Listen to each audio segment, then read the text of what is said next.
Hello, my name is Ian Findlay and I'm the President and Vice Chancellor of the University of Pre-Internship. Welcome to Foundation Year, your very first year at the University of Pre-Internship. With a UP education, you are our ambassadors, so we want the very best for you, and we will provide the very best education for you to be the next leaders of Cambodia. We're very proud to strengthen Cambodia. We're very proud to create the next leaders of Cambodia. And a UP education will give you the best knowledge, the best skills, and the best tools to be leaders within Cambodia. You'll be pioneering the path for many students across Cambodia, and you'll be setting the standard of excellence for yourself and all the students that come behind you. So be the very best you can be and be very proud of your achievements. The University of Pre-Internship is a unique university in Cambodia, and we combine excellence of health sciences and information technology. We will help you transition from ordinary to good to great. We want you to be great. We want you to realize your full potential and for you to be the very best you can be. So how do we do this? We're a top quality Cambodian university, and we offer all the skills that you will need for the 21st century. We do this by offering embedded English, 4 years of English. So there's no need to study anywhere else, and there's no extra to pay. The fees are included as part of your course fees. We also offer critical thinking. This is the analysis of knowledge to form critical judgments or create new knowledge and innovation. These are absolute critical skills for the 21st century and are embedded in every single program and every single course at UP. Employability skills. Those are often called soft skills. We want you to get the best job and the best salaries. We have a dedicated learning and teaching department to maximize modern, top quality learning and teaching, modern international level curricula, and high quality teaching, enabling you to be ready for a modern world. We have a dedicated student support and learning lounge to maximize student outcomes where things can become difficult, to give you a helping hand if you need it. We also have a career corner to teach you skills in CV writing, mock interviews, to make sure that our UP graduates get the best jobs and the best salaries. We have a careers conference, putting you in touch with future employers and helping you write CVs and succeed in interviews, again, to get you the best possible job and the best possible salary. We align with international standard curricula. Our programs are modern, so we get international accreditation so that our graduates can train and work abroad, not just in Cambodia. We have teaching by international experts. We have online teaching. We have teaching by people who log into online and teach our students from all across the world, from Europe, from Australia, New Zealand, Asia, and America. We have international electives, and students gain international experience and expertise by visiting other countries. Internet. We provide very fast internet. One of the fastest internets in the whole of Cambodia, allowing you to take advantage of online learning, allowing you to take advantage of being in touch and being in contact with the whole world. And even better, UP provides the internet free of charge. No other university in Cambodia embeds these skills into their students and prepares the students for the 21st century. UP is large enough to make a real difference, but also small enough to care for every single one of our students. UP students are engaged, smart, collaborative, and entrepreneurial, with a global mindset from our overseas study and internship programs. Our students, our graduates, are ready, willing, and able to embrace new opportunities. We are proud of you, and we want you to be proud of us. Together, we can achieve great things. We know that the best students make the best employees, and the best employers get the best jobs and the highest salaries. We want you to get the highest salaries and the best jobs. So UP is here to make you the very best you can be. We are here to help you, so don't be afraid to ask questions, even the silly questions. There's no such thing as a silly question. We are here to help. So enjoy foundation year. This is the first step to your new life, to your new career, and I wish you all the best. Thank you. Good morning. My name is Sandro Vento. I am a clinician, a specialist in infectious diseases, and the Dean of the Faculty of Medicine at the University of Putisastra. I wish to introduce you to the Medical Doctor program, the MD program, which is offered in my faculty. The program is made of 3 parts. In the first 2 years following the foundation year, year 2 and 3, you will study the various basic sciences. So you will study anatomy, biochemistry, biophysics, physiology, and so on. In the years 4, 5, and 6, you will study the pathophysiology of the various diseases and the clinical aspects of the diseases. And so you will do your hospital training, your clerkships in the 4 main areas of medicine, pediatrics, obstetrics and gynecology, and surgery. And before starting the hospital training, you will go through a pre-hospital, pre-clerkship training course, and you will be introduced to the skills that you need for your hospital experience. Throughout year 2, year 3, and year 4, you will also continue to learn English. English is the language used in medicine all over the world, and almost all the medical and the scientific articles that illustrate and explain new findings and developments are written in English. Also, almost all the conferences and the lectures online are in English.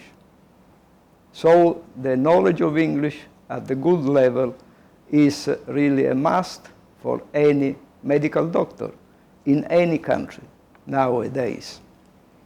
At the end of year 6, you will get a Bachelor of Medical Sciences degree,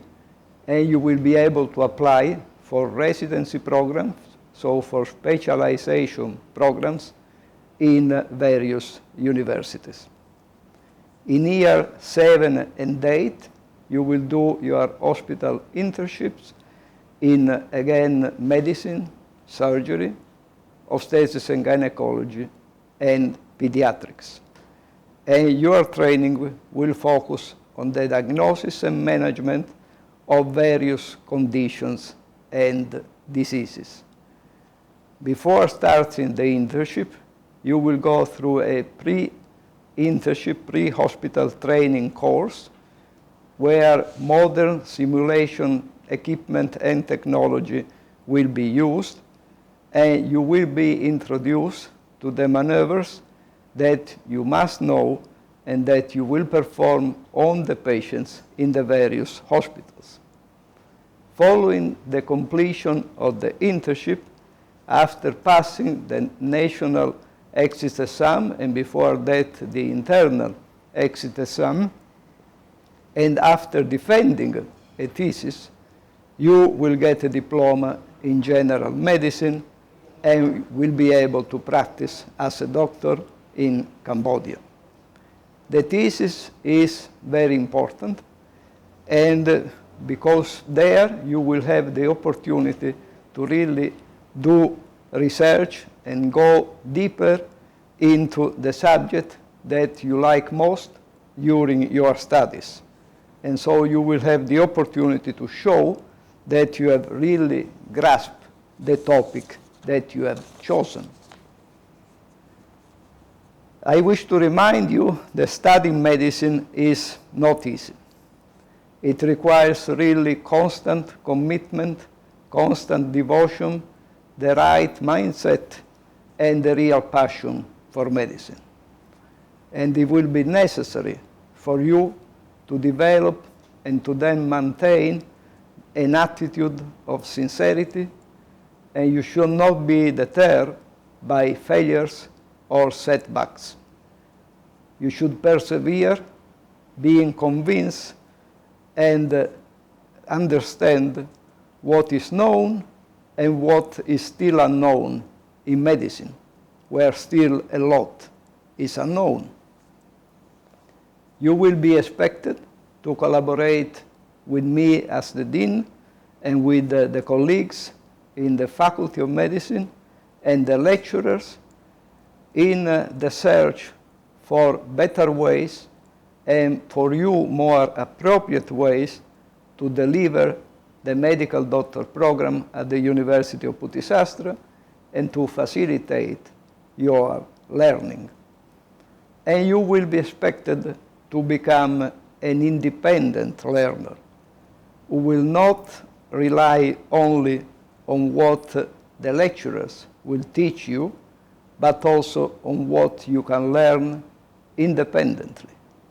on your own or with your student colleagues. Grade point averages and test scores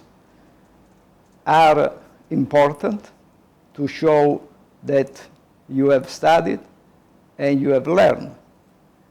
But it takes more than grade points average and test score to make a really good physician, a good doctor. And so the acquisition of the knowledge is necessary, but is not sufficient to be a caring and competent doctor. Practicing medicine means dealing with people and understanding the world, the country, the society we live in. The ability to relate to people cannot be learned in a classroom and cannot be evaluated in written exams, and the character cannot be determined only through test scores. You will have to combine the knowledge with the clinical judgment, and clinical judgment comes only from experience and practice. So you will have to learn a lot from the bedsides of patients, as all good doctors have always done. To be at the bedside of a patient is a privilege, and you will need to have the right character, sensitivity, and integrity when practicing your profession and also as a student. In spite of all the advances of modern medicine, each patient is unique, and diagnoses often are not obvious. Medicine continues to be an art, not a science. However, as all the arts, medicine is based on knowledge. As a doctor, you will be expected to make a difference in your community and in your country. To learn to do that as a student, you will also need to take part in research. Therefore, when there will be an opportunity to contribute to research and to get involved in a research project in the Faculty of Medicine, you will be expected to apply to be selected as an active member of the research team together with the faculty members. As said before, the thesis will be another opportunity to do research. Therefore, you will have to give the thesis the right importance, the time, and the efforts that the thesis requires. With this, I have come to an end of my introductory speech to the medical doctor program. If you have any questions, please email me or Dr. Tithia Tao, Assistant Dean for Academic Affairs, at our University of Putisastra email addresses. Welcome to the Faculty of Medicine at the University of Putisastra, and good luck with your studies. Have a nice day. Hello everyone. My name is Professor Callum Durwood and I'm the Dean of Dentistry here at University of Putisastra. It's my great pleasure to welcome you here as a new student in the foundation year. May I first congratulate you on being accepted, and I recognize the hard work that you have put in to be here and the support that each of you has had from your families and friends. I would like to express my sincere thanks to your families and others who have helped you to succeed. Many of you have chosen UP as your first choice, and I would like to say that you have made the right choice. We believe that our dental program here at UP is far superior to that at the other dental schools in Cambodia. And in the next few minutes, I'd like to tell you about our course and why we think we are the best in Cambodia.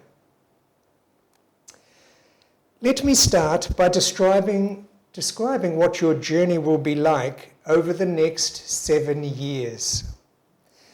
Actually, in other countries, the course is 4 years long, for example in Singapore, or 5 years in Malaysia, Australia, Hong Kong, and the UK,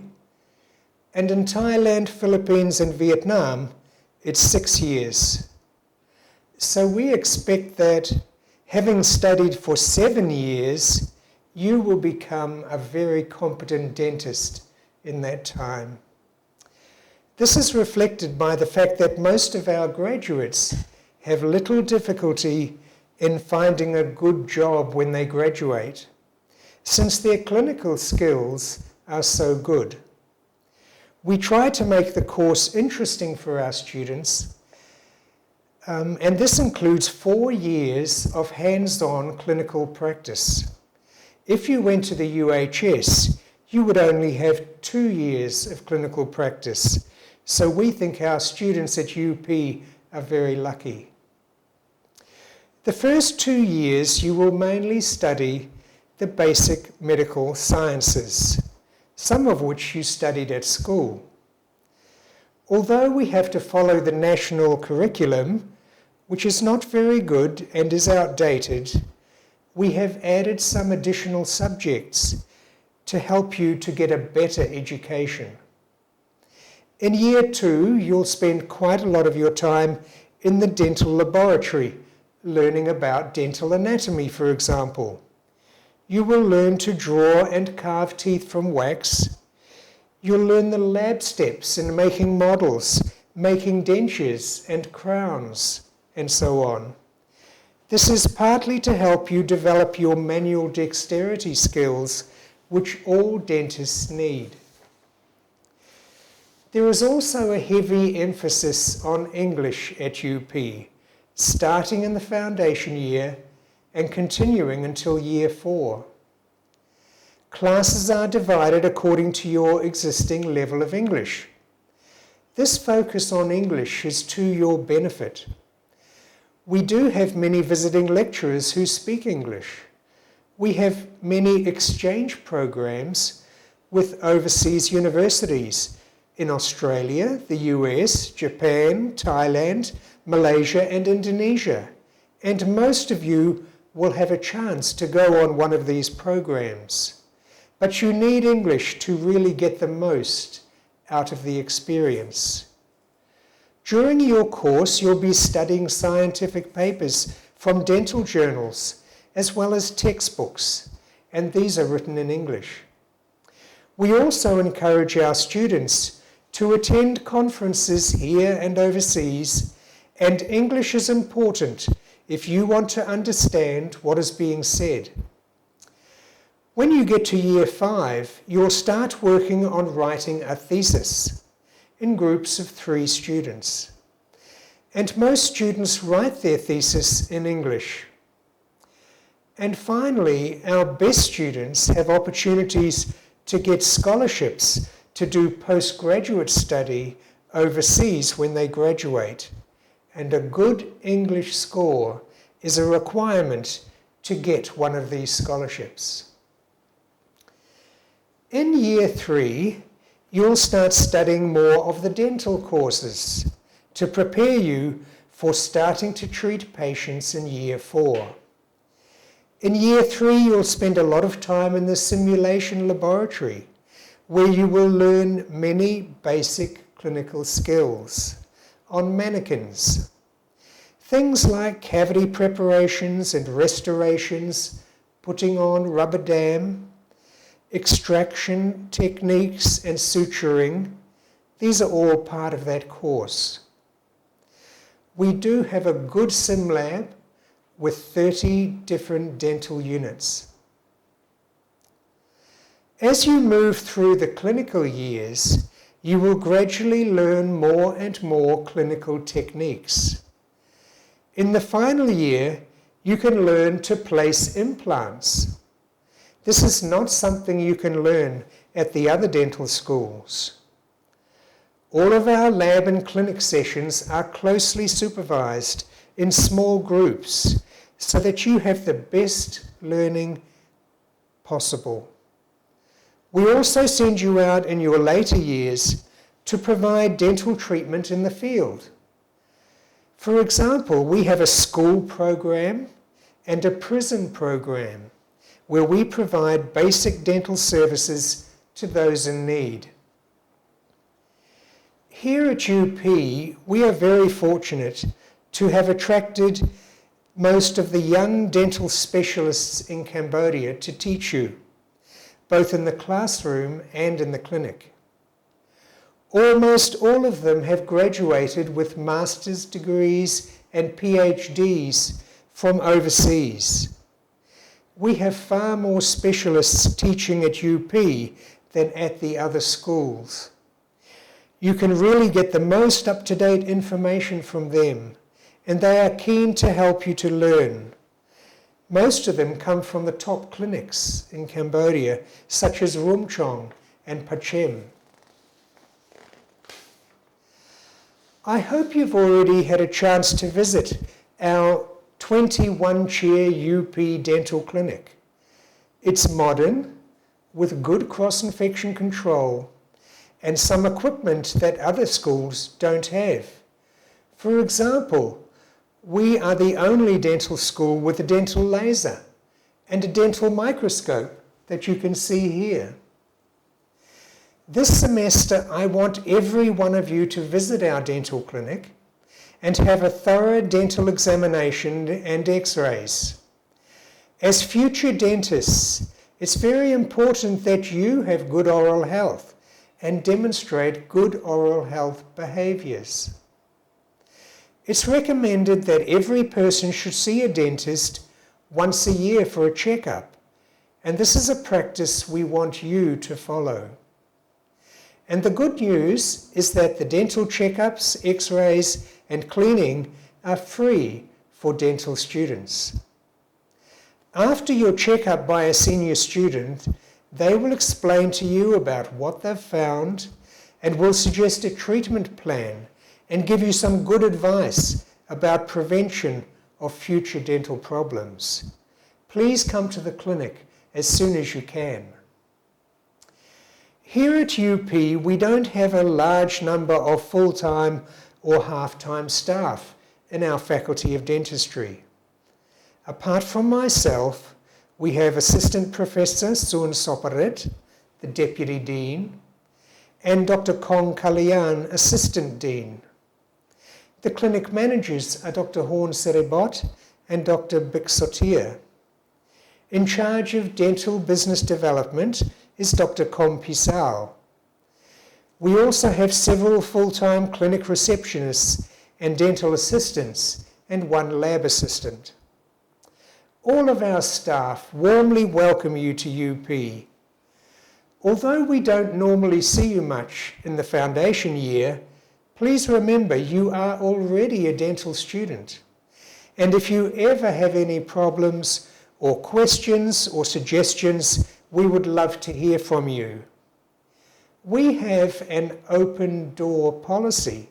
so that you can knock on our doors at any time and we'll be glad to see you.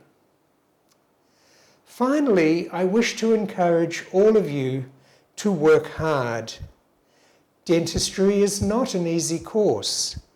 If you work hard, you will be rewarded and you won't have any problems.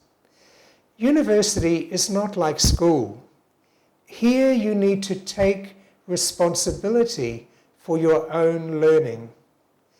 And that includes spending several hours each day outside your normal classes to do homework, revise lessons, and search for more knowledge. That way you will achieve your dream of becoming one of Cambodia's best dentists in the future. I do hope that you will enjoy your time here at UP, and I look forward to getting to know you better as the course proceeds. Thank you. ជំរាបសួរបងប្អូនទាំងអស់គ្នាខ្ញុំបាទឈ្មោះជាស៊ីនប្រិទ្ធបរិះមហាវិទ្យាល័យអក្សរសាស្ត្រនៃសាកលវិទ្យាល័យពុទ្ធសាសន៍ខ្ញុំបាទសូមស្វាគមន៍ដល់បងប្អូននិស្សិតទាំងអស់ដែលនឹងចូលមកសិក្សាថ្នាក់ឆ្នាំមូលដ្ឋាននៅមហាវិទ្យាល័យអក្សរសាស្ត្រនៃសាកលវិទ្យាល័យពុទ្ធសាសន៍អញ្ចឹងការជ្រើសរើសរបស់បងប្អូនពិតជាត្រឹមត្រូវហើយ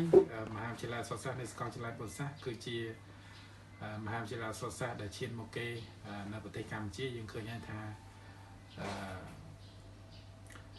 មហាវិទ្យាល័យយើងជាសមាជិកសមាគមសាលាអក្សរសាស្ត្រអាស៊ីជាសមាជិកសាលាបច្ចេកទេសមន្ទីរពិសោធន៍អាស៊ានហើយស្ថិតនៅក្នុង World School List of School of Pharmacy ហើយនឹងស្ថិតនៅក្នុង ASEAN PharmNet ចឹងយើងឃើញថាការជ្រើសរើសរបស់បងប្អូនគឺពិតជាត្រឹមត្រូវដោយសារបុគ្គលិកសាស្ត្រាចារ្យមហាវិទ្យាល័យអក្សរសាស្ត្រនៃសាកលវិទ្យាល័យពុទ្ធសាសន៍នឹងយកចិត្តទុកដាក់ជួយ support បងប្អូនគ្រប់បែបគ្រប់យ៉ាងដូចជាយើងនឹងជាធម្មតាយើងបង្កើតឲ្យមានកម្មវិធីជាច្រើនដើម្បី improve ជំនាញទន់និងជំនាញរឹងដើម្បីបងប្អូនចេញទៅមានសមត្ថភាពដូចជាយើងបង្កើតឲ្យមានទៅជា community service មាន club ដើម្បី support បងប្អូន club មាន club អាជីពអសតការីមាន club senior club ហើយនិង clinical pharmacy club ដើម្បីជួយ support បងប្អូនដើម្បីជោគជ័យក្នុងការសិក្សាហើយបន្ថែមលើពីនឹងទៅទៀតមហាវិទ្យាល័យក៏ជួយរកកន្លែងឲ្យបងប្អូនទាំងអស់ដើម្បីធ្វើការស្ម័គ្រចិត្តដើម្បីឲ្យយើងអាចមានឱកាស develop soft skill នៅពេលដែលកំពុងសិក្សាហើយនឹងជួយរកការងារឲ្យធ្វើប៉ុន្តែជាមហាវិទ្យាល័យដូចជាមិនបាក់នៅក្នុងការរកការងារឲ្យបងប្អូននិស្សិតធ្វើទេដោយសារ5ជំនាន់ចេញមកនេះបងប្អូននិស្សិតសិស្សច្បងយើងគឺគាត់មានការងារធ្វើទាំងអស់ហើយការងារគាត់ល្អហើយគាត់រីកចម្រើនទៀត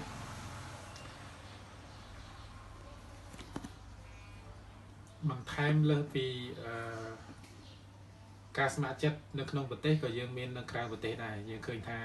ក្នុងរយៈពេល4-5 ឆ្នាំចុងក្រោយនេះនិស្សិតប្រហែលជា700 នាក់បានចេញទៅចុះកម្មសិក្សានៅក្រៅប្រទេសអញ្ចឹងខ្ញុំសង្ឃឹមថាយើងនឹងអាចជួបគ្នាក្នុងពេលឆាប់ៗនេះក្រោយពីការប្រឡងថ្នាក់ជាតិហើយសូមជូនពរបងប្អូនទាំងអស់ប្រឡងចប់ថ្នាក់ជាតិទាំងអស់គ្នាបាទអរគុណ ជំរាបសួរទាំងអស់គ្នា sorry I cannot speak very well Khmer so we'll continue in English so first of all welcome to all of you welcome to the foundation year I'm glad you joined the family I am Kama I'm the vice dean of the ICT department this department represents around 10% of the students at UP so it's around 150 students we are the only one non-health department So what do we study in my department? IT, of course. So what is IT? Mostly we have 2 bachelor, 1 bachelor in programming and 1 bachelor in networking. At the end of this bachelor, our students become software engineers, network administrators, system engineers, and website developer, for example. And we also have a program in the data science, so it's the master program where the students learn about AI, artificial intelligence, machine learning, and they become data scientists and data analysts or business intelligence consultants. But focusing on the foundation year, what you will learn is not all that. You will start with the basic. What is the basic is how a computer works. So you will learn what is a computer, and the hardware and the software. So the first software you will learn is about the operating system, which is Windows. You will learn about Windows. You will learn about the other Microsoft software, which are Microsoft Word, Excel, and PowerPoint. So this software is not only useful for IT people, mostly not. It's useful for everyone. So, any kind of job you will do, you will use this software. These basics. So Microsoft Word, for example, you will use it to create reports, to write some documents. Excel, you will use it to create tables. You can do tables for calculation. You can do tables for creating, for example, invoice template. You can create the schedules with Excel. At UP, we're using Excel to create a schedule, for example.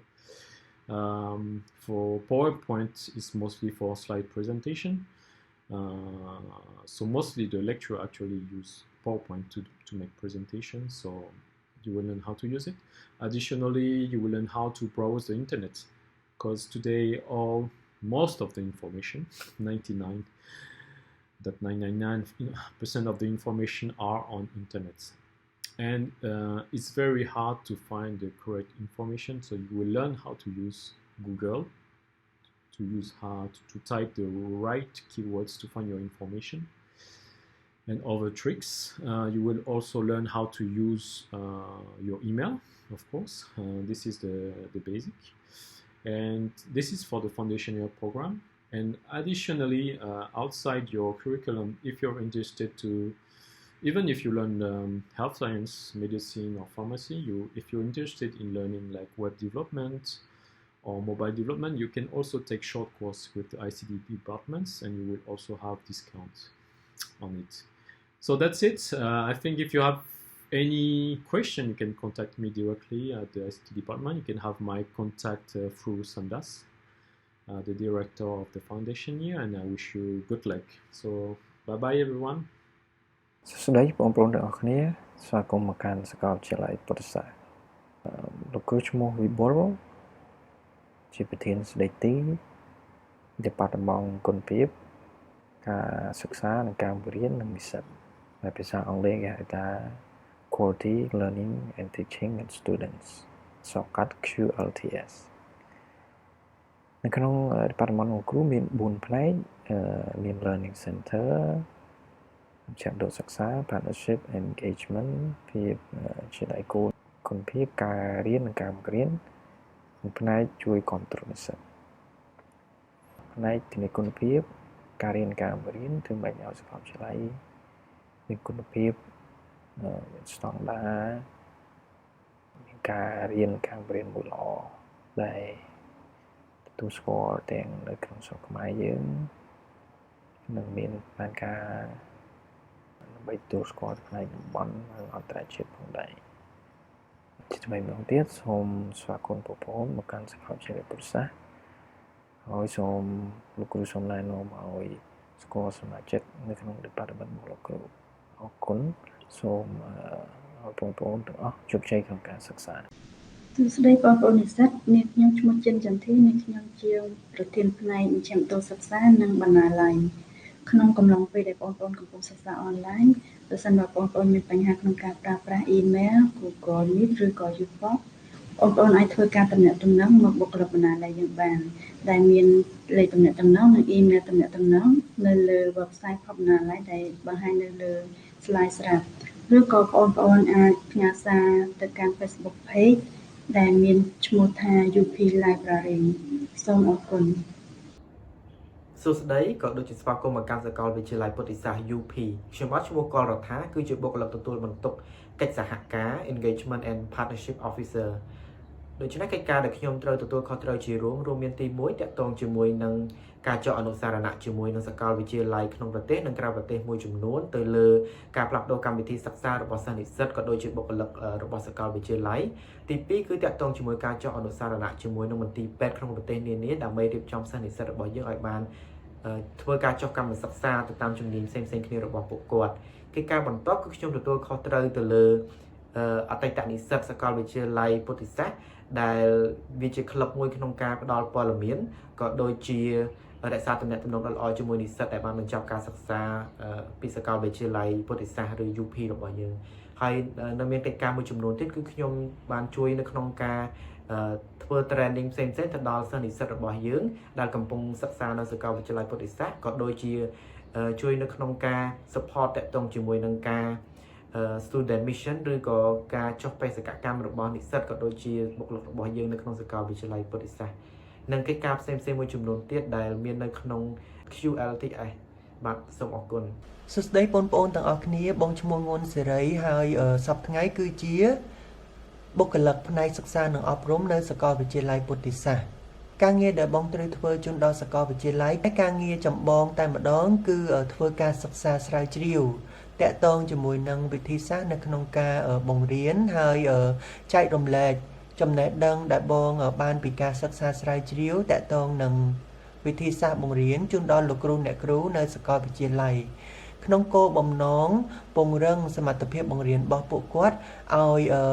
កាន់តែប្រសើរឡើងបាទសម្រាប់កូនសិស្សវិញក៏បងមានជាសិក្ខាសាលាជូនដល់បងប្អូនដូចគ្នាគឺសិក្ខាសាលារបស់យើងនឹងផ្ដោតទៅលើ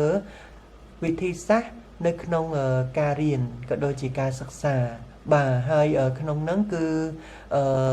បងប្អូនអាចចូលរួមនៅក្នុងសិក្ខាសាលាដែលបងធ្វើហើយស្ដាប់ក៏ដូចជាទទួលយកចំណេះដឹងថ្មីៗពីការចែករំលែករបស់បងធ្វើឲ្យការសិក្សារបស់យើងប្រសើរឡើងក៏ដូចជាមានប្រសិទ្ធភាពផងដែរ Hello there. My name's Daniel Gillard and I'm the head of the Department of English Excellence and Employability here at the University of Putti-Sastra. It's my distinct pleasure to be recording this welcome video for you, and I hope that I and all the other lecturers, along with everyone else at UP, will be able to meet you in person soon. Your year group, coming to university for the first time, represents a truly unique generation of young people. Like other undergraduate students all over the world, your education has been seriously disrupted by the COVID-19 pandemic. It probably feels like a huge challenge, and if it does, I promise you, you're not alone in feeling that way. We have had to change a lot about how we deliver teaching and learning at the university. And just like with my introduction to you today, we've had to quickly learn how to do things digitally,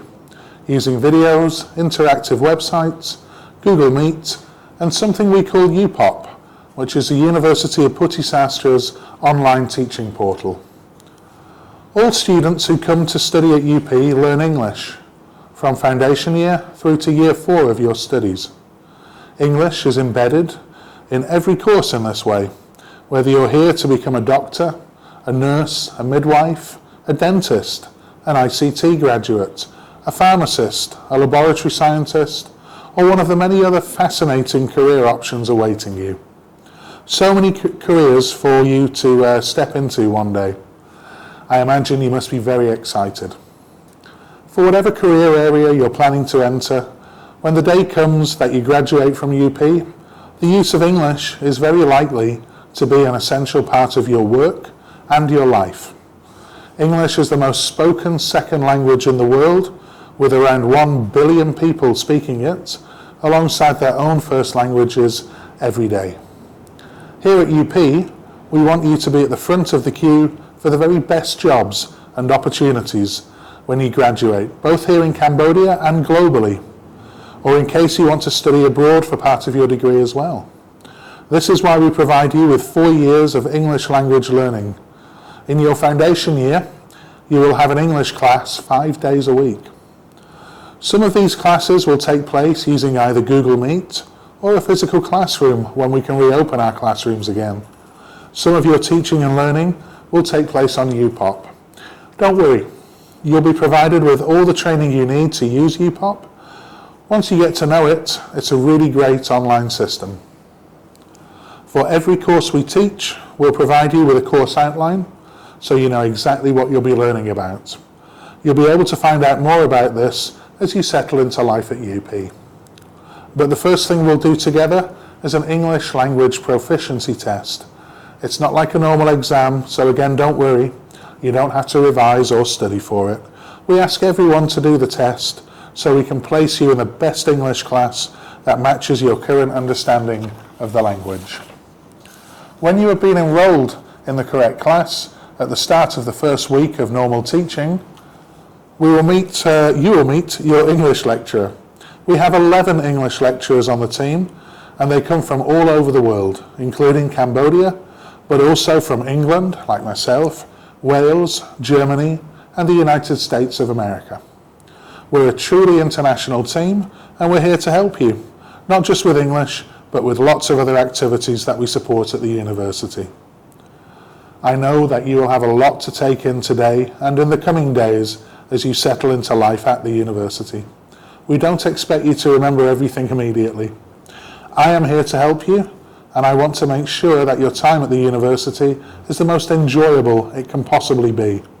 If you have any questions about the English department or anything else that you think I or my team can help with, please send me an email, or if you see me on campus when we reopen again, just come and say hi. It would be a real pleasure to meet you. Finally, I'd like to wish you good luck for the coming days, and may I wish you every success in the weeks, months and years ahead here at the University of Putisastra. Thank you very much. ជំរាបសួរបងប្អូនទាំងអស់ស្វាគមន៍មកកាន់វគ្គតម្រង់ទិសសម្រាប់ឆ្នាំសិក្សា2020-2021សូមថ្លែងអំណរគុណសម្រាប់បងប្អូនដែលបានជ្រើសរើសសាកលវិទ្យាល័យពុទ្ធិសាស្ត្រដើម្បីសិក្សាជំនាញដែលបងប្អូនបានជ្រើសរើសផងដែរចា៎អញ្ចឹងជាបឋមសូមណែនាំខ្លួនសិនខ្ញុំឈ្មោះរៀនសម្រិទ្ធធីតាគឺជាប្រធានការិយាល័យសិក្សាហើយក៏ជាប្រធានការិយាល័យទទួលពាក្យចូលរៀនហើយក៏ជាមន្ត្រីប្រតិបត្តិនៃសាកលវិទ្យាធិការទទួលបន្ទុកកិច្ចការបណ្ឌិតសភាចាអញ្ចឹងការិយាល័យរបស់បងគឺស្ថិតនៅជាន់ទី1នៃអគារ E ចាប៉ុន្តែការិយាល័យសិក្សានិងការិយាល័យទទួលពាក្យចូលរៀនគឺស្ថិតនៅជាន់ទី1នៃអគារ A ចាអញ្ចឹងក្រុមការងាររបស់បងគឺគាត់នៅការិយាល័យដែលស្ថិតនៅជាន់ទី1នៃអគារ A ដែលបងប្អូននឹងអាចទៅជួបគាត់ដោយញឹកញាប់សម្រាប់សំណួរទូទៅចាអញ្ចឹងថ្ងៃនេះបងនឹងផ្ដល់ព័ត៌មានមួយចំនួនតាក់ទងនឹងគោលការណ៍ឬមួយក៏ហៅថាច្បាប់របស់សាលាតាក់ទងនឹងការវាយតម្លៃនិងការប្រឡងជឿថានិស្សិតទាំងអស់ហ្នឹងដឹងពីគោលការណ៍ប្រឡងខ្លះនៅខាងវិទ្យាល័យហើយចាប៉ុន្តែសម្រាប់ឥឡូវគឺឈានជើងចូលមកសាកលវិទ្យាល័យគោលការណ៍អាចខុសគ្នាខ្លះឬមួយក៏ថាតឹងតែងជាងមុនចាប៉ុន្តែមិនតឹងតែងពេកទេការពិតគឺស្រួលឲ្យតែបងប្អូនទាំងអស់ធ្វើតាមគោរពតាមទៅតាមគោលការណ៍ទាំងអស់គឺมันមានផលវិបាកអីទេចាអញ្ចឹងដើម្បីយើងធ្វើបានឲ្យត្រឹមត្រូវដើម្បីកុំឲ្យមានផលវិបាកគឺយើងត្រូវស្វែងយល់អំពីគោលការណ៍នេះ ថ្ងៃនេះសិនមុននឹងយើងចាប់ផ្ដើមសិក្សានៅសាកលវិទ្យាល័យដើម្បីកុំឲ្យធ្វើអីមួយខុសចាអ្នកបងសូមផ្ដល់នៅប្រវត្តិសង្ខេបរបស់សាកលវិទ្យាល័យពុទ្ធិសាសន៍គឺបង្កើតឡើងនៅឆ្នាំ2007ដែលដឹកនាំដោយអាដាមសុកពុទ្ធិវុឌ្ឍគឺជាប្រធានក្រុមប្រឹក្សាភិបាលសាកលវិទ្យាល័យពុទ្ធិសាសន៍យើងគឺមានមហាវិទ្យាល័យធំចំនួន7គឺមហាវិទ្យាល័យផ្នែកអក្សរសាស្ត្រខាងវិទ្យាសាស្ត្រតនសាស្ត្រគិលានុបដ្ឋឆ្មបបច្ចេកទេសមន្ទីរពិសោធន៍និងមហាវិទ្យាល័យបច្ចេកវិទ្យាឬព័ត៌មានវិទ្យាដែរចា៎អញ្ចឹងនេះគឺជាមាតិកាដែលបងនឹងធ្វើការពន្យល់និងផ្ដល់ជាព័ត៌មានជូនបងប្អូនដើម្បីដំណើរការសិក្សានៅក្នុងសាកលវិទ្យាល័យឲ្យបានរលូនទី1បងនឹងនិយាយអំពីបទបញ្ញត្តិនៃការសិក្សាទី2ការប្រឡងទី3និស្សិតជំពាក់ credit ទី4គោលការណ៍វត្តមានទី5របៀបសុំច្បាប់ទី6ការវាយតម្លៃលើការសិក្សាអ្វីទៅដែលហៅថាបទបញ្ញត្តិនៃការសិក្សាបានន័យថាយើងមានបទបញ្ញត្តិច្រើនណាស់តែថ្ងៃនេះអ្នកគ្រូគ្រាន់តែលើកយកចំណុចសំខាន់ដែលបងប្អូនតែងតែចង់ដឹងអញ្ចឹងតកតងនឹងការព្យួរការសិក្សាចាព្យួរការសិក្សាបានន័យថានៅក្នុងកម្មវិធីសិក្សារបស់បងប្អូនទាំងមូលអ្នកខ្លះដែលគាត់រៀនខាងអក្សរសាស្ត្រគឺ5ឆ្នាំតនសាស្ត្រ7ឆ្នាំវិទ្យាសាស្ត្រ8ឆ្នាំអីចឹងទៅអញ្ចឹងសួរថាពេលមានទុរៈនៅក្នុងកំឡុងពេលហ្នឹងយើងមានត្រូវការអក្ខានក្នុងការរៀនយើងអាចសុំព្យួរបានអត់បានព្យួរបានប្រហែលឆ្នាំបាន2ឆ្នាំចាអញ្ចឹងឧទាហរណ៍ថាបើសិនជាយើងរៀនអក្សរសាស្ត្រយើងរៀន5ឆ្នាំប៉ុន្តែបើសិនជាយើងត្រូវការព្យួរយ៉ាងច្រើនគឺបាន2ឆ្នាំអញ្ចឹងយើងរៀនដល់7ឆ្នាំហើយសូមបញ្ជាក់ថាការព្យួរនេះគឺมันអាចព្យួរ2ឆ្នាំជាប់គ្នាទេគឺយើងព្យួរបានតែ1ឆ្នាំ1ដងរួចចូលរៀនមកវិញទើបអាចព្យួរ1ដងទៀតហើយនេះគឺដូចគ្នានៅគ្រប់មុខជំនាញទាំងអស់ទី2តកតងនឹងថាតើនៅសាកលវិទ្យាល័យពុទ្ធសាសន៍បន្ទុកប្រមាណចាត់ទុកថាជាប់គឺបន្ទុកចាប់ពី60ឡើងទៅចាត់ទុកថាជាប់ចាហើយនិស្សិតទាំងអស់អាចទទួលបានសញ្ញាបត្រលុះត្រាតែបំពេញគ្រប់ credit ចាបំពេញគ្រប់ credit ហ្នឹងអីគេទៅបានន័យថាឧទាហរណ៍យើងពងរៀនយើងអាចធ្លាក់លើមុខវិជ្ជាណាមួយអញ្ចឹងការធ្លាក់លើមុខវិជ្ជាហ្នឹងយើងហៅថាធ្លាក់ credit អញ្ចឹងគឺហៅថាជំពាក់ credit ចាប៉ុន្តែនិស្សិតនៅតែមានសិទ្ធិអាចរៀនតឬមួយក៏ឡើងថ្នាក់បានដោយជំពាក់ credit នឹងសិនសាលានឹងរៀបចំថ្នាក់បំពន់ឲ្យប្រឡងបន្ថែមឬមួយប្រឡងសងអីចឹងទៅដើម្បីបំពេញគ្រប់ credit ចាអញ្ចឹងឧទាហរណ៍ជួនកាលយើងរៀនចប់5ឆ្នាំអក្សរសាស្ត្រហើយប៉ុន្តែយើងនៅមានមុខវិជ្ជាខ្លះយើងនៅធ្លាក់ឡើយទេអញ្ចឹងលុះត្រាតែយើងប្រឡងឲ្យជាប់គ្រប់មុខវិជ្ជានឹងទាំងអស់ទើបយើងអាចចេញសញ្ញាបត្រជូនបានអញ្ចឹងទី2តកតងនឹងការប្រឡងការប្រឡងវាមានទម្រង់ជាច្រើននៅក្នុងសាកលវិទ្យាល័យយើងមានរបៀបជាចម្លើយជ្រើសរើស MCQ ដែលយើងដឹងជាទូទៅឬមួយក៏យើងធ្វើជា homework ឬមួយក៏យើងធ្វើជា project ធ្វើជាគម្រោងចាអាហ្នឹងគឺវាមានទម្រង់ផ្សេងគ្នាប៉ុន្តែយើងបែងចែកប្រភេទប្រឡងនៅក្នុងសាកលវិទ្យាល័យយើងគឺមាន2ដែលសំខាន់យើងបែងចែកជា2ទី1គឺការប្រឡងក្នុងវគ្គសិក្សាការប្រឡងក្នុងវគ្គសិក្សាហ្នឹងគឺរៀបចំឡើងដោយគ្រូដាក់បន្ទុកដោយគ្រូពេលយើងកំពុងតែរៀននៅក្នុងឆមាសយើងហ្នឹងគឺគ្រូគាត់អាចដាក់ homework អាចដាក់ quiz ពេលយើងពងរៀនហ្នឹងហើយគាត់ដាក់បន្ទុកហើយប្រាប់យើងទៅតាមហ្នឹងទៅលុះត្រាតែយើងរៀនចប់ឆមាសមួយអញ្ចឹងគឺយើងខាងសាលានឹងរៀបចំដោយការិយាល័យសិក្សានៅការប្រឡងបញ្ចប់ឆមាសចាអញ្ចឹងគឺនិស្សិតទាំងអស់នឹងត្រូវទទួលបានការវិភាគមួយថាថ្ងៃណាម៉ោងប៉ុន្មាននៅបន្ទប់មួយណានឹងមានការប្រឡងនៅមុខវិជ្ជាអីនិស្សិតទាំងអស់ត្រូវមកបន្ទប់ហ្នឹងមិនមែនប្រឡងនៅក្នុងថ្នាក់រៀនយើងរួចរាល់ដងទេយើងមកហើយពេលហ្នឹងមានអនុរិយគាត់រៀបចំឲ្យយើងទុកសម្ភារៈយើងផ្សេងនៅកន្លែងតុមួយហើយឲ្យយើងយកតែពេជ្រដូចខ្មែរឬជ័រលុបចូលឬបន្ទាត់អីចឹងទេហើយយើងសញ្ញាវត្តមានហើយត្រូវស្លៀកពាក់ឯកសណ្ឋាននិស្សិតហើយទៅអង្គុយទីតាំងឬមួយក៏តុកអីដែលអនុរិយគាត់បានទៅសេលេខគាត់បានកាត់ចំណាំឲ្យយើងចូលទៅអង្គុយកន្លែងហ្នឹងអញ្ចឹងបានន័យថាវារៀងតឹងរឹងបន្តិចការប្រឡងបញ្ចប់ឆមាសហ្នឹងចាអញ្ចឹងនិស្សិតទាំងអស់ ពេលរៀននៅមហាវិទ្យាល័យពេលរៀននៅវិទ្យាល័យយើងប្រហែលជារៀងធូររលុងខ្លះយើងអាចចូលប្រឡងហ្នឹងយកកតាបដាក់ចិត្តខ្លួនឬមួយក៏យើងនិយាយគ្នាលេងអីបានប៉ុន្តែការប្រឡងបញ្ចប់ឆមាសនៅសាកលវិទ្យាល័យយើងវាបែបបត់ស្តៀងនឹងការយើងប្រឡងបាក់ឌុបប្រឡងឌីប្លូមអីអញ្ចឹងណាគឺរៀងតឹងរឹងបន្តិចអញ្ចឹងយើងត្រូវដឹងថាអ្វីទៅដែលខាងសាលាមិនតម្រូវឲ្យយើងធ្វើអញ្ចឹងយើងកុំធ្វើអស់ហ្នឹងដើម្បីកុំឲ្យមានផលវិបាកចាដូចជាអីទី1កុំនិយាយគ្នាជាមួយនិស្សិតពេលណាដែលយើងចូលទៅដល់ក្នុងបន្ទប់ប្រឡងហ្នឹងហើយចាហើយយើងរក្សាភាពស្ងៀមស្ងាត់ហើយយើងមិនអាចទទួលចម្លងយើងមិនអាចច្រឡំច្រឡាយពីនិស្សិតផ្សេងទេពេលកំពុងប្រឡងហើយក៏អាចទទួលការជួយពីនិស្សិតផ្សេងឬមួយទៅជួយឆ្លើយនិស្សិតផ្សេងបន្លំខ្លួនធ្វើជានិស្សិតផ្សេងឬមួយក៏អនុញ្ញាតឲ្យនិស្សិតផ្សេងបន្លំធ្វើជាខ្លួនឯងហើយដូចបាននិយាយចឹងគឺអត់ត្រូវមានឯកសារសម្ភារៈណាដែលគ្មានការអនុញ្ញាតនៅចិត្តខ្លួនទេហើយបើទោះជាយើងយកមកជាប់ខ្លួនដោយហើយយើងឆ្លើយថាมันមានចេតនាប្រើប្រាស់ក៏គេចាត់ទុកថាយើងធ្វើខុសដែរដោយសារមុននឹងចូលបន្ទប់យើងបាននិយាយហើយថាយកតែប៊ិចដេកខ្មៅជាប់លុបទឹកលុបចូលទេសម្ភារៈផ្សេងត្រូវទុកនៅទីតាំងដែលអនុរិយគាត់តម្រូវឲ្យចាអញ្ចឹងពេលយើងប្រឡងចប់យើងត្រូវទុកกระดาษប្រឡងហ្នឹងនៅលើតុកៅអីរបស់យើងនឹងហើយយើងដើរចេញទៅស្ងៀមស្ងាត់ដោយមិនអនុញ្ញាតឲ្យយកกระดาษទាំងអស់នោះចេញពីក្នុងបន្ទប់ទេចាចាស់បើសិនជារៀបរាប់ខាងលើហើយយើងនៅតែធ្វើទៀតអញ្ចឹងយើងមានផលវិបាកអីគេខ្លះឧទាហរណ៍ថាបើសិនជាយើងចូលទៅដល់បន្ទប់យើងមាននិយាយហៅជាមួយនិស្សិតផ្សេងអ្នកអនុរិយគាត់ឃើញគាត់ប្រាប់យើងថាឈប់និយាយ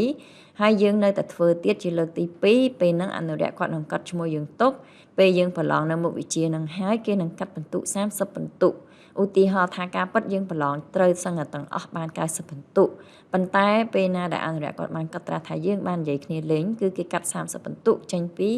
នៅក្នុងមុខវិជ្ជាដែលយើងប្រឡង90បន្ទុកហ្នឹងអញ្ចឹងនៅសល់តែ60បន្ទុកទេករណីបើសិនជា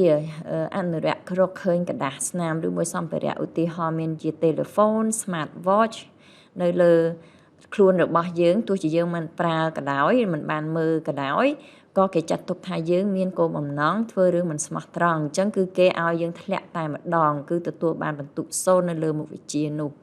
ហើយការដែលយើងទទួលបាន0ឬមួយក៏គេរកឃើញនៅចំណុចអស់នេះគឺយើងអាចតវ៉ាបានឡើយគឺគេលែងអនុញ្ញាតឲ្យយើងប្រឡងតទៀតហើយអនុរិយនឹងឲ្យយើងចេញពីបន្ទប់ចាអញ្ចឹងការពិតស្ដាប់ទៅវារៀងតឹងរឹងប៉ុន្តែនិស្សិតធ្វើឲ្យទៅតាមគេទៅបានន័យថាយើងត្រូវធ្វើអីខ្លះពេលយើងមកប្រឡងយើងស្លៀកពាក់ឯកសណ្ឋានសិស្សយកកាតសិស្សយកប៊ិចដេកខ្មៅជាប់លុបទឹកលុបហើយទុកអីវ៉ាន់ផ្សេងនៅកន្លែងទីតាំងកំណត់ចូលទៅអង្គុយប្រឡងគឺចប់ហើយយើងអត់និយាយរអ្នកណាអត់អីទាំងអស់ប្រឡងចាប់ទុកกระดาษហ្នឹងដើរចេញមកគឺចាត់ទុកថាយើងបានគោរពហើយទំនួលខុសត្រូវហើយប៉ុណ្ណឹងទេគឺអត់មានបញ្ហាអីទាំងអស់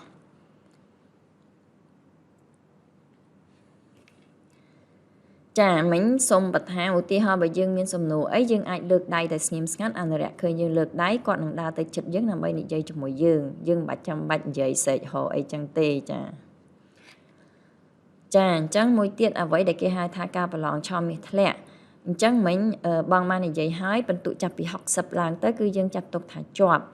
តែពេលណាយើងធ្លាក់ឧទាហរណ៍ក្រោម60អញ្ចឹងសាលានៅមានឲ្យឱកាសមួយទៀតគឺបើសិនយើងទទួលបានក្រោម60ប៉ុន្តែលើ40អញ្ចឹងបន្ទុកយើងមើលបានចាប់ពី40ទៅ59គឺយើងអាចប្រឡងសងម្ដងទៀតបានតែបើសិនជាយើងបានបន្ទុកក្រោម40គឺយើងអស់សិទ្ធិប្រឡងសងហើយចាត់ទុកថាធ្លាក់លើមុខវិជ្ជាហ្នឹងឬមួយក៏មុនហ្នឹងបងបាននិយាយថាគេហៅថាធ្លាក់ credit ចំពាក់ credit ហ្នឹងចាអញ្ចឹងបើសិនជានៅក្នុងមួយឆ្នាំសិក្សានឹងមាន2ឆមាសទី1យើងធ្លាក់2មុខវិជ្ជាស្មើនឹង5 credit ឆមាសទី2យើងធ្លាក់5មុខវិជ្ជាស្មើនឹង8 credit អញ្ចឹងឆមាសទី1បូកឆមាសទី2វាបានទៅដល់ធ្លាក់13 credit អញ្ចឹងវាលើស9 credit ពេលហ្នឹងគឺយើងត្រូវរៀនត្រួតថ្នាក់ដែលមិនអាចតទៅឆ្នាំក្រោយទៀតបានទេអញ្ចឹងនិស្សិតដែលចម្ពាក់ credit សាលានឹងរៀបចំថ្នាក់បំពន់ហើយឲ្យប្រឡងម្ដងទៀតករណីពេលដែលយើងរៀនថ្នាក់បំពន់ហើយប្រឡងម្ដងទៀតអញ្ចឹងយើងនឹងអាចមានឱកាសប្រឡងជាប់តែករណីបើសិនជាយើង ប្រឡងហើយយើងមិញនិយាយថា13 credit ឬមួយក៏6មុខវិជ្ជាហ្នឹងស្មើនឹង13 credit យើងប្រឡងទៅរៀនបំប៉នទៅយើងជាប់បានទាំងអស់9 credit តែយើងនៅសល់4 credit ទៀតនៅតែធ្លាក់មុខវិជ្ជា1ឬ2ទៀតនៅតែធ្លាក់អញ្ចឹងយើងអាចឡើងថ្នាក់បានហើយចាយើងអាចឡើងថ្នាក់បានអត់បញ្ហាប៉ុន្តែអា2មុខវិជ្ជាឬក៏ស្មើនឹង5 credit ដែលធ្លាក់ទៀតនោះបន្ទាប់ពីរៀនបំប៉នហើយនោះពេលហ្នឹងគឺយើងត្រូវបង់ 30% នៃថ្លៃសិក្សាយើងលែងបង់ជាថ្លៃ credit ទៀតហើយចាថ្លៃ credit គឺវាមានតម្លៃដូចថា1 credit មានតម្លៃចាប់ពី50ទៅ$100អញ្ចឹងបើសិនជាយើងធ្លាក់មុខវិជ្ជាហ្នឹងបន្ទាប់ពីប្រឡង2ដងហើយនៅតែធ្លាក់ទៀតគេហៅធ្លាក់ credit ហ្នឹងអញ្ចឹងយើងអាចប្រឈមមុខនឹងការបង់ថ្លៃច្រើនឧទាហរណ៍ថាបើមុខវិជ្ជាហ្នឹង2 credit យើងបង់ប្រហែលជាចូល$100ទៅ$200ចាអញ្ចឹងវារៀងធ្ងន់កដែរបើសិនជាយើងព្យាយាមប្រឡងឲ្យជាប់ទៅប្រឡងលើកទី1បើថាមិនជាប់ទេធ្វើម៉េចឲ្យប្រឡងបានលើកទី2ឲ្យជាប់ចាកុំឲ្យតែធ្លាក់លើកទី3ចាអរគុណច្រើនអញ្ចឹងគោលការណ៍វត្តមានម្ដងវត្តមានគឺមានសារៈសំខាន់ណាសម្រាប់សាកលវិទ្យាល័យវិទ្យាសាស្ត្រសុខាភិបាលព្រោះអីតម្រូវដោយក្រសួងសុខាភិបាលនិងក្រសួងអប់រំដែរអញ្ចឹងនិស្សិតទាំងអស់ត្រូវមានវត្តមាននៅក្នុងថ្នាក់ 85% យ៉ាងតិចអញ្ចឹងបានន័យថាបើសិនជាយើងរៀន10ម៉ោងយើងមកយ៉ាងហោចណាស់ឲ្យបាន8ម៉ោងកន្លះយើងឈប់បាន1ម៉ោងកន្លះគេអត់ថាអីទេតែបើសិនជាយើងឈប់ដល់តែ2ម៉ោងឬ3ម៉ោងនៅក្នុងវគ្គដែលមាន10ម៉ោងហ្នឹងគឺយើងធ្លាក់វត្តមានហើយចាអញ្ចឹងធ្លាក់វត្តមានយ៉ាងម៉េចវិញបើសិនជាយើងធ្លាក់វត្តមានឧទាហរណ៍ថាមុខវិជ្ជាហ្នឹងទៅរៀន10ម៉ោងយើងឈប់អស់2ម៉ោងអញ្ចឹងយើងមកបានតែ 80% អញ្ចឹងពេលយើងប្រឡងគឺយើងប្រឡងឆមាសហ្នឹងគឺយើងប្រឡងបានដូចគេដូចឯងប៉ុន្តែទោះជាបន្ទុកយើងបាន90ក៏គេឲ្យតែ60ដែរតែបើសិនជាយើងធ្លាក់វត្តមានតិចជាង 50% ឧទាហរណ៍ថាមុខវិជ្ជាហ្នឹងយើងទៅរៀន10ម៉ោងប៉ុន្តែយើងរៀនបានតែ5ម៉ោងទេអញ្ចឹងយើងមករៀនបានតែ 50% នៃម៉ោងទាំងមូល10ម៉ោងអញ្ចឹងយើងត្រូវមានប្រឈមមុខអីគឺយើងធ្លាក់លើមុខវិជ្ជាហ្នឹងដោយគ្មានសិទ្ធិប្រឡងឆមាសតែម្ដងហើយចាត់ទុកថាជំពាក់ credit របៀបសុំច្បាប់និស្សិតទាំងអស់បើសិនជាមានធុរៈប៉ិតមែនចាឧទាហរណ៍គ្រាន់ជាក្បាលបន្តិចបន្តួចក្តៅខ្លួនបន្តិចបន្តួចសុំច្បាប់អាហ្នឹងអត់បានទេចាហេតុផលមិនគ្រប់គ្រាន់អញ្ចឹងករណីនិស្សិតមានបំណងចង់សុំច្បាប់ដែលមានធុរៈសូមទៅយក form នៅការិយាល័យព័ត៌មានបំពេញរួចហើយឲ្យសាស្ត្រាចារ្យគាត់សញ្ញាលើនឹងតិចទៅរួចយកទៅការិយាល័យសិក្សាដើម្បីឲ្យការិយាល័យសិក្សាហ្នឹងចោះ record ដើម្បីកុំឲ្យគាត់ដាក់យើងអវត្តមានពេលណាយើងអវត្តមានដូចនិយាយមិញអញ្ចឹងវាប្រឈមមុខនឹងខាងលើហ្នឹងបើសិនជាយើងមានกระดาษសុំច្បាប់មានហេតុផលត្រឹមត្រូវអញ្ចឹងទេគឺយើងអត់អីទេទោះតែឈប់ដូចថា10ម៉ោងឈប់អស់3ម៉ោងតែអា3ម៉ោងហ្នឹងយើងមានសុំច្បាប់អញ្ចឹងយើងអត់អីទេចាអត់ចូលដល់ករណីធ្លាក់វត្តមានទេចាហើយការមករៀនឲ្យទៀងពេលហ្នឹងគឺសំខាន់ណាកុំឲ្យដល់ពេលគ្រូចាប់រៀនអស់20នាទីហើយយើងទៅមកយើងចូលពាក់កណ្ដាលគ្រូពិបាកនឹងយើងសាររើឡើងវិញប៉ះពាល់ដល់និស្សិតគេផ្សេងក្នុងថ្នាក់ចាអញ្ចឹងយើងធ្វើអ្វីក៏ដោយកុំឲ្យប៉ះពាល់ដល់គេច្រើនពេកអញ្ចឹងបើសិនជាយើងមកយឺត15នាទីសាលាបានដាក់គោលការណ៍នេះដើម្បីឲ្យនិស្សិតទាំងអស់មកទៀងពេលចាជាពិសេសពេលប្រឡំហ្នឹងច្រើនតែមកយឺតអញ្ចឹងបើសិនជាយើងយឺត15នាទីអាហ្នឹងចាត់ទុកយឺតម្ដងបើសិនជាយឺតរបៀប15នាទីតែ3ដងនៅក្នុងវិជ្ជាតែមួយហ្នឹងគឺយើងស្មើនឹងអវត្តមានមួយដងអញ្ចឹងបើសិនយើងចូលរៀនម៉ោង8យើងមកត្រឹមម៉ោង8 10នាទីអត់សូវអីទេប៉ុន្តែបើសិនយើងមកដល់ម៉ោង8 15នាទីគឺចាត់ទុកថាយឺតហើយនេះគឺជាតារាងវាយតម្លៃលើការសិក្សាអញ្ចឹងដូចគ្រាន់តែថាបង្ហាញថាពេលណាយើងកំពុងតែរៀនក្នុងវគ្គសិក្សាលោកគ្រូគាត់ដាក់កិច្ចការយើងធ្វើដាក់ប្រជែកឬឆ្លើយសំណួរអីហ្នឹងគាត់ដាក់បន្ទុកហ្នឹងទាំងអស់ហ្នឹងគឺវា 60% នៃបន្ទុកយើងទាំងមូលទេប៉ុន្តែពេលយើងប្រឡងបញ្ចប់ឆមាសដោយរៀបចំដោយខាងការិយាល័យសិក្សាដែលយើងត្រូវទៅបន្ទប់ផ្សេងអង្គុយទៅសញ្ញាវត្តមានអ្វីដែលបងបានរៀបរាប់ខាងលើអំពីការប្រព្រឹត្តខុសឬមួយក៏ផលវិបាកនៃការប្រព្រឹត្តខុសហ្នឹងអាហ្នឹងគេហៅប្រឡងឆមាសហ្នឹងគឺវាបន្ទុក 40% នៃបន្ទុកទាំងមូលនៅក្នុងឆ្នាំសិក្សា វគ្គសិក្សាអញ្ចឹងវាសំខាន់ណាស់ពេលយើងប្រឡងជាមួយនឹងគ្រូហ្នឹងក៏យើងត្រូវយកចិត្តទុកដាក់បើបានបន្ទុកទៀតពេកហើយមកប្រឡងបញ្ចប់ឆមាសបានបន្ទុកទៀតគឺវាយោងគ្នាបានទេវាធ្លាក់ចាអញ្ចឹងនេះយើងបានន័យថាពេលប្រឡងក្នុងវគ្គសិក្សាវា 60% បាត់ហើយតែដល់ពេលប្រឡងបញ្ចប់ឆមាសហ្នឹងវា 40% នៃបន្ទុករបស់យើងទាំងមូលចឹងមានការអីយើងត្រូវមករកការឡៃសិក្សាខ្លះឧទាហរណ៍ថាចង់ដឹងថាអ្នកគ្រូប្រឡងពេលណាដែរម៉ោងប៉ុន្មានអ្នកគ្រូខ្ញុំធ្លាក់មុខវិជ្ជាណាខ្លះជាទូទៅគេប្រកាសលទ្ធផលតែជួនកាលយើងអាចភ្លេចថាអ្នកគ្រូខ្ញុំជាពាក់ credit ឆ្នាំទី1ហ្នឹងប្រហែលឆ្នាំទី3ហ្នឹងប្រហែលឬមួយក៏ថាអ្នកគ្រូខ្ញុំចង់ធ្វើប្រតិបត្តិបន្ទុកឬមួយខ្ញុំធ្វើលិខិតបញ្ជាក់ការសិក្សាលិខិតបញ្ចប់ការសិក្សាលិខិតផ្សេងៗដែលត្រូវយកទៅដាក់នៅខាងអង្គការឬមួយស្ថាប័នណាមួយដើម្បីឲ្យគេជួយជា support យើងក្នុងការរៀនឬមួយក៏គេឪពុកម្ដាយគាត់ចង់ដឹងបន្ទុកយើងប៉ុន្មានអីចឹងគឺយើងអាចទឹកយកទៅទិញ form ពីខាងការិយាល័យព័ត៌មានបំពេញទៅរួចហើយខាងការិយាល័យព័ត៌មានគឺនឹងបញ្ជូនមកខាងការិយាល័យសិក្សាដើម្បីធ្វើលិខិតទាំងអស់នោះចាការិយាល័យសិក្សាក៏ជាអ្នករៀបចំការប្រឡងបញ្ចប់ផ្ទៃក្នុងការប្រឡងបញ្ចប់ថ្នាក់ជាតិចានឹងការប្រឡងទាំងអស់ធំគឺខាងការិយាល័យសិក្សាការិយាល័យសិក្សាក៏ជាអ្នកចេញសញ្ញាបត្រជូននិស្សិតដែរហើយការិយាល័យសិក្សាក៏ជាអ្នករៀបចំថ្នាក់បំផន់សម្រាប់និស្សិតដែលធ្លាក់ credit ចាអញ្ចឹងទាំងអស់នេះវាគ្រាន់ជាគោលការណ៍ចម្បងតាក់ទងនឹងការប្រឡងប័ណ្ណបញ្ជាផ្ទៃក្នុងឬមួយក៏វត្តមានតែនៅមានគោលការណ៍ជាច្រើនទៀតដែលនិស្សិតទាំងអស់គួរតែទៅស្វែងយល់ចាបើអត់ដឹងអាចទៅសួរខាងការិយាល័យសិក្សាបានគាត់នឹងអាចប្រាប់ថាត្រូវទៅសួរអ្នកណាគេតអីចឹងណាអញ្ចឹងការិយាល័យសិក្សាគឺស្ថិតនៅជាន់ទី1អគារ A មិនឆ្ងាយប្រហែលទេពីការិយាល័យព័ត៌មានអញ្ចឹងបើសិនមានសំណួរអីផ្សេងទៀតអាចទៅសួរនៅក្នុងបានចាអរគុណចានហើយជម្រាបលាសុខសប្បាយទាំងអស់គ្នាសួស្តីខ្ញុំឈ្មោះ Sanders I'm the director of foundation year និងស្វាគមន៍ឆ្នាំសិក្សា2020-2021ពួកយើងចាប់ផ្ដើមឆ្នាំសិក្សានេះក្នុងពេលវេលាដ៏ចម្លែកក្នុងកំពុងងាកទៅកាន់អ្នកទាំងអស់គ្នាពីអេក្រង់ដែលជារូបភាពរាបស្មើហើយពួកយើងនឹងឃើញគ្នាទៅវិញទៅមកតើមិនបានជួបគ្នាផ្ទាល់ប៉ុន្តែយើងទាំងអស់គ្នាក៏កុំភ្លេចថាយើងទាំងអស់គ្នាជាមនុស្សពហុវិមាត្រដែលពោរពេញដោយគំនិតនិងថាមពលកាលពីខែមីនាឆ្នាំទៅជីវិតរបស់យើងមានការផ្លាស់ប្ដូរហើយអ្នកទាំងអស់គ្នាក៏មានបញ្ហាប្រឈមជាច្រើនក្នុងការសម្រេចនូវក្តីសុបិនរបស់ខ្លួនការមកណាល់ពុទ្ធិសាសនឹងអាចផ្លាស់ប្ដូររឿងទាំងអស់នេះបានយើងនឹងព្យាយាមប្រើនូវសមត្ថភាពដែលយើងមានដើម្បីឲ្យប្រកាសថាអ្នកមានដំណើរជីវិតតែសូមដោយក្តីប្រាថ្នា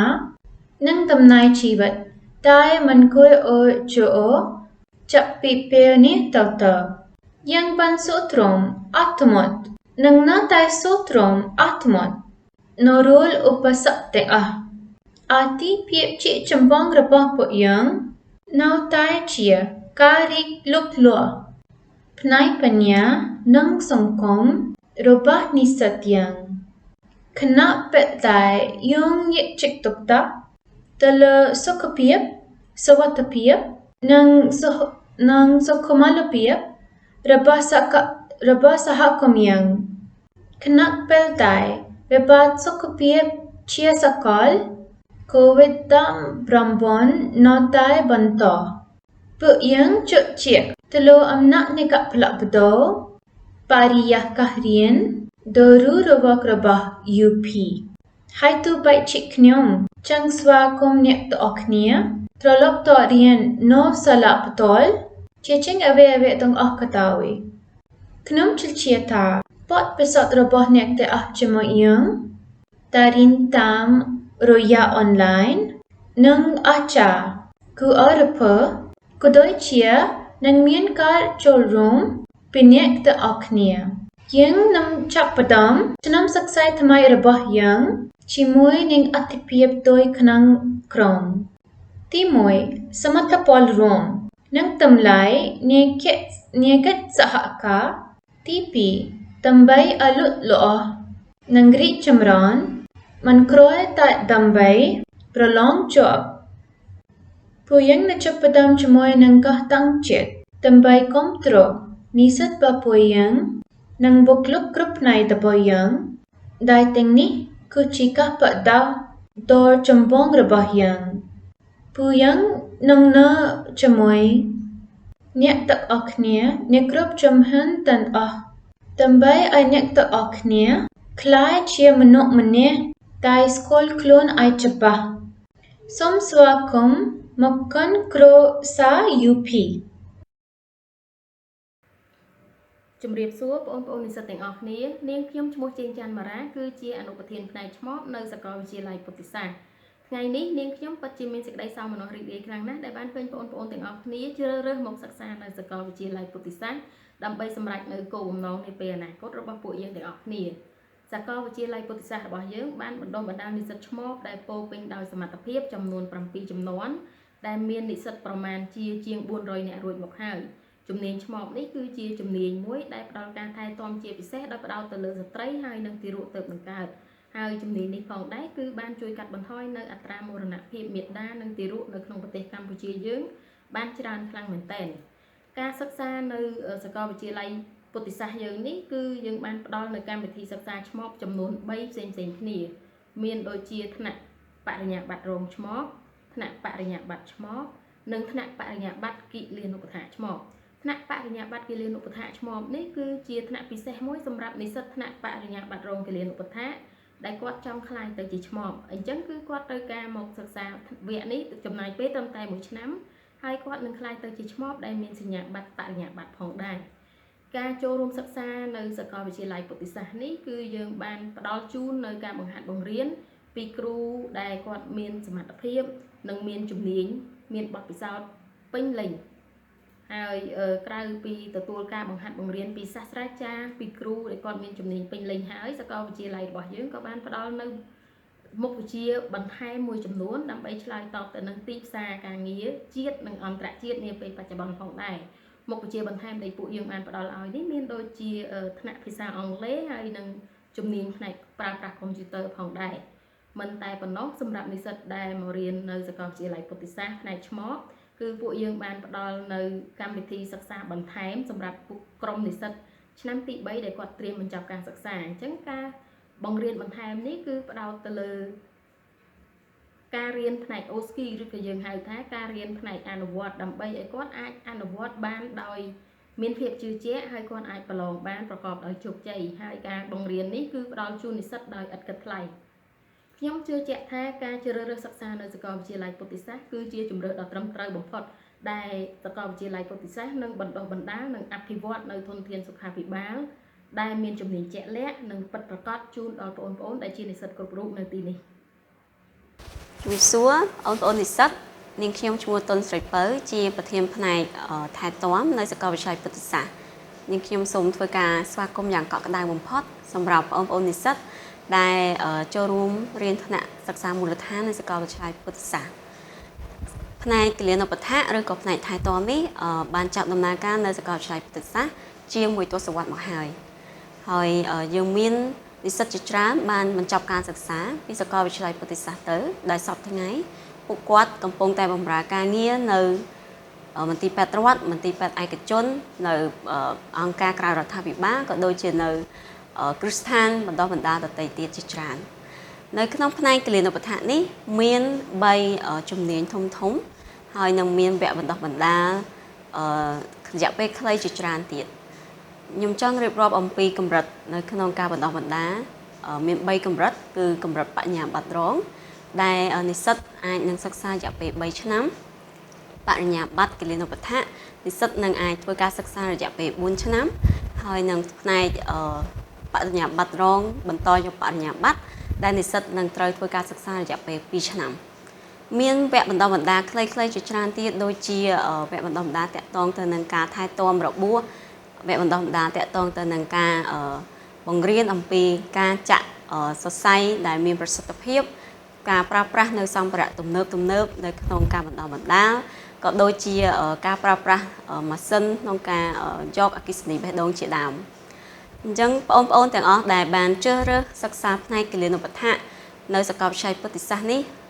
ជាជម្រើសមួយដែលប្រសើរបំផុតពីព្រោះសាកលវិទ្យាល័យមានកម្មវិធីសិក្សាដែលស្របតាមកម្មវិធីសិក្សារបស់ថ្នាក់ជាតិនិងថ្នាក់តំបន់មានការបន្ថែមនៅមុខវិជ្ជាជំនាញសំខាន់ដែលជាគុណវុឌ្ឍិសម្រាប់បងប្អូនជាការបង្កើតជាការសន្សំទុកនៅជំនាញដើម្បីឲ្យបងប្អូនយកទៅប្រើប្រាស់នៅពេលដែលបងប្អូនបញ្ចប់ការសិក្សានៅក្នុងកម្មវិធីសិក្សាផងដែរបងប្អូននឹងត្រូវសិក្សាថ្នាក់ទ្រឹស្ដីនៅក្នុងថ្នាក់ឬក៏តាមប្រព័ន្ធអនឡាញហើយបងប្អូនត្រូវទៅធ្វើការអនុវត្តនៅក្នុងបន្ទប់បង្ហាញត្រាប់ក៏ដូចជាចុះកម្មសិក្សានៅមន្ទីរពេទ្យសាកលវិទ្យាល័យក៏បានរៀបចំឲ្យមានការចុះកម្មសិក្សាទស្សនកិច្ចនៅប្រទេសក្រៅផងដែរនៅមុនពេលដែលមានជំងឺ Covid គិលានុបដ្ឋាកគឺជាជំនាញវិជ្ជាជីវៈមួយដែលសំខាន់បំផុតពីព្រោះគិលានុបដ្ឋាកគឺជាឆ្អឹងខ្នងរបស់វិស័យសុខាភិបាល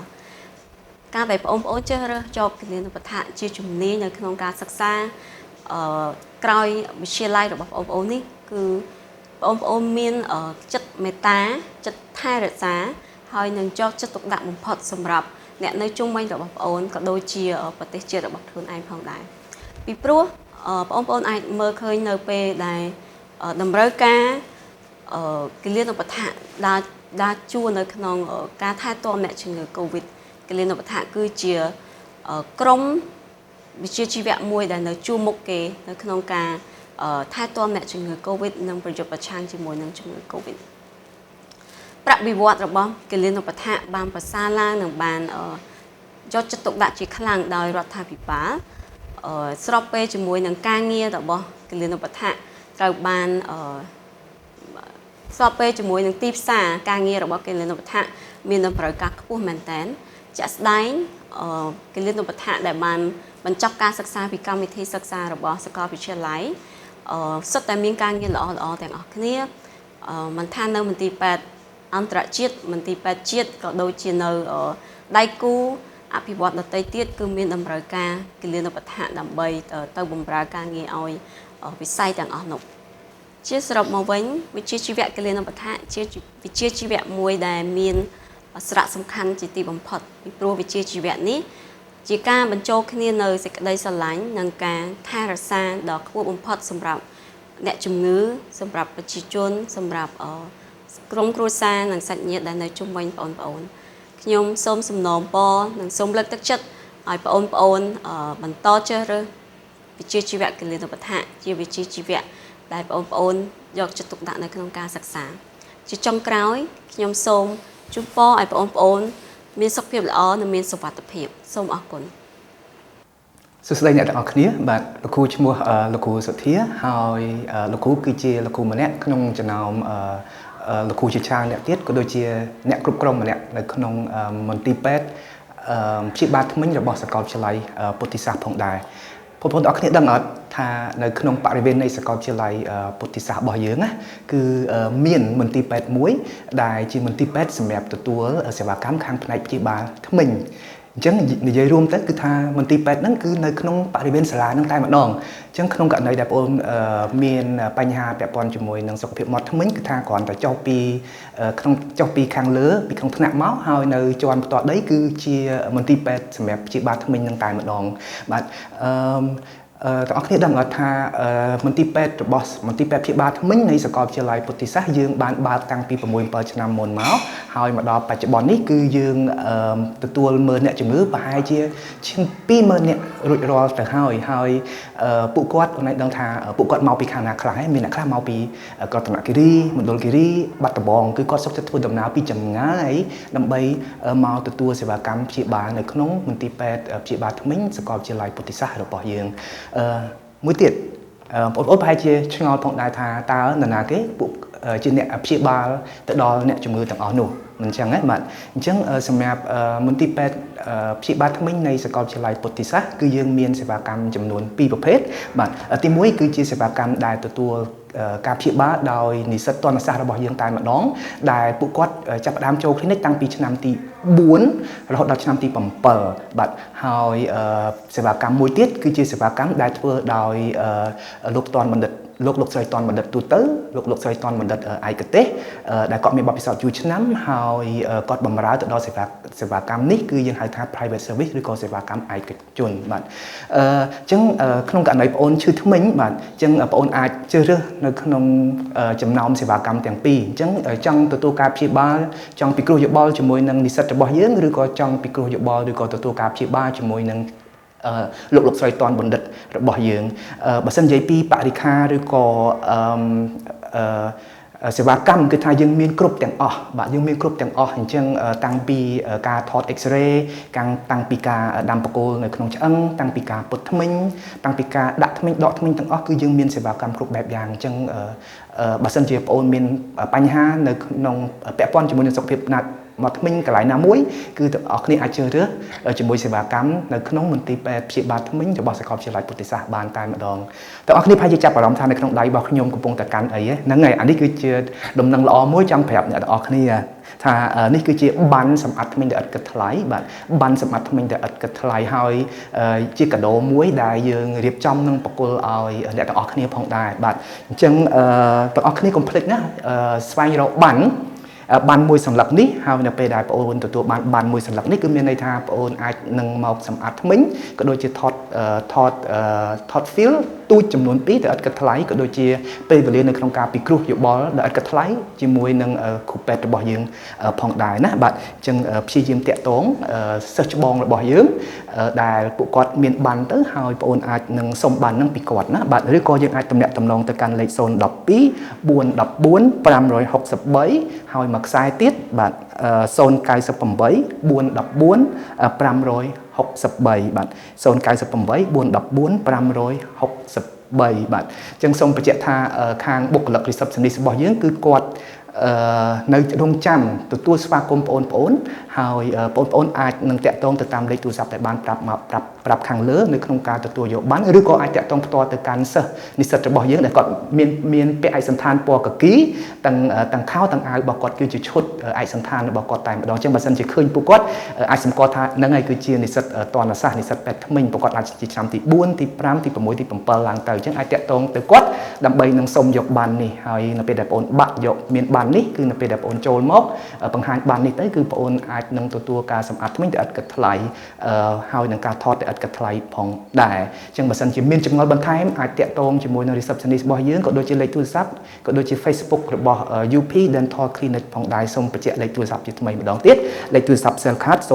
414 563លេខទូរស័ព្ទ cell card បាទ012 414 563ហើយនឹងមួយប្រព័ន្ធទៀតគឺជាប្រព័ន្ធ Smart 098 414 563បាទប្រព័ន្ធ Smart 098 414 563អរគុណអ្នកនរគ្នាបាទជំរាបលាបាយបាយ